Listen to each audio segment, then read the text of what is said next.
year 2007 will mark the 60th anniversary of an extraordinary neighborhood in Harlem called Riverton. Located at a crook in the Harlem River bordered by the sanitation department to the north and a clutch of coal yards along the Riverside to the east, Riverton was Metropolitan Life Insurance Company's unwanted stepchild. Built in 1947, it was offered up as a solution to housing pressures that had been mounting in Harlem throughout the 30s. Returning war vets and their families, coupled with immigrants from the South and the Caribbean, had burdened the housing stock to the point of crisis. Amidst a swirl of protest and litigation, Metropolitan, with the support and encouragement of construction czar Robert Moses, prevailed in its desire to keep its properties lily white. And with the incentive of a 25-year tax abatement, Metropolitan eventually committed to build Riverton, its Jim Crow counterpart to the other three communities. But this is not a story of victimization, although it could well be. Instead, it is a story of a community that took lemons and made lemonade. My name is Constance Wright, and I've had a varied career in Harlem, having had the fortune also having been born here. I became aware of Riverton after I became an adult, and World War II had occurred and ended. I was married and looking for what we all designated as a decent apartment in those days. And then Riverton began to be the operative word. I remember it was in July that I moved in. So I was among the first 3 tenants on the first moving day to occupy the, and it was there was great joy, you know. There was high emotions, you know, that this great event was taking place. That shows you the sorry state of race relations. Yeah. But we enjoyed it. A triumph is a triumph, nevertheless. One thing about it is when the Riverton was being built by, or put together by Metropolitan, they had selected a Mr. Clifford Alexander to put it together, to be the resident manager. He in turn handpicked, I think, the 1,214 clients in this development. He handpicked the physicians, and he handpicked the dentists, and all the professionals. Then he handpicked the people to live in the development. They came up to visit you where you lived, and they went through your apartment, and they looked in every room to see how you kept house. And they made their notes and came to their decisions. I remember Puggy Bell was one of them.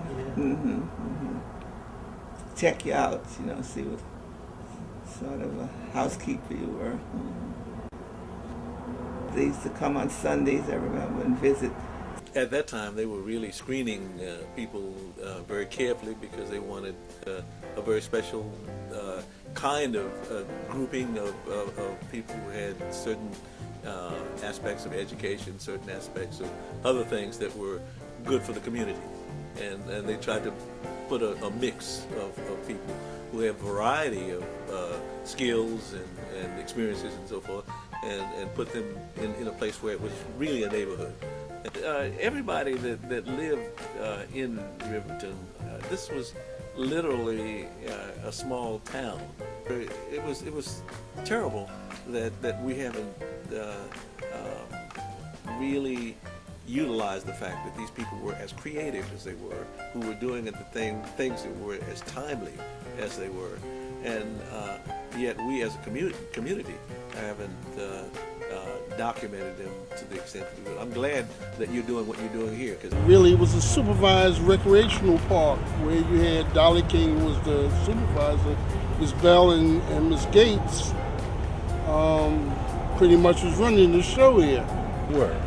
Pop Gates used to play with the Harlem Renaissance. Well, one of the things that was so interesting about this playground was that when this playground was open at 9 o'clock, you had kids out there playing because we had no internet, we had no PS2, we had no games. The only thing that we had was the recreational area. That's right. I was the first queen of Riverton, and my entire dress and all of the decorations and everything was made of crepe paper. Most exciting about growing up in Riverton was the fact that our playground was just not, it was supervised play. And our play was directed towards certain festivals that we would have, celebrating May Day, celebrating the 4th of July. So the girls were more in the arts and crafts. The playground itself was closed to anyone except residents of Riverton. You could, if you had guests, then you could bring your guest in, but to the children in the surrounding area, it was closed. Coming up, we had a big problem with that because we as kids didn't feel that there was any difference between us and them, but some of the other folks made it a point that there's a difference. And being young kids, you don't want to be singled out that you're different. So I have to say that it was a wonderful, supportive, loving, beautiful environment. My only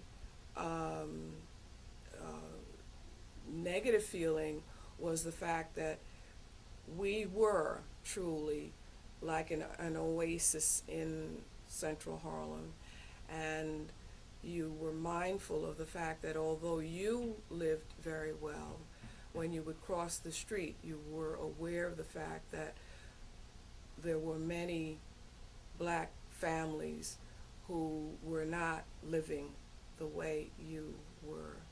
There was great hostility between the population in Lincoln, the Lincoln houses, and the population in the Riverton houses. But with time, many changes occurred. The bank on 100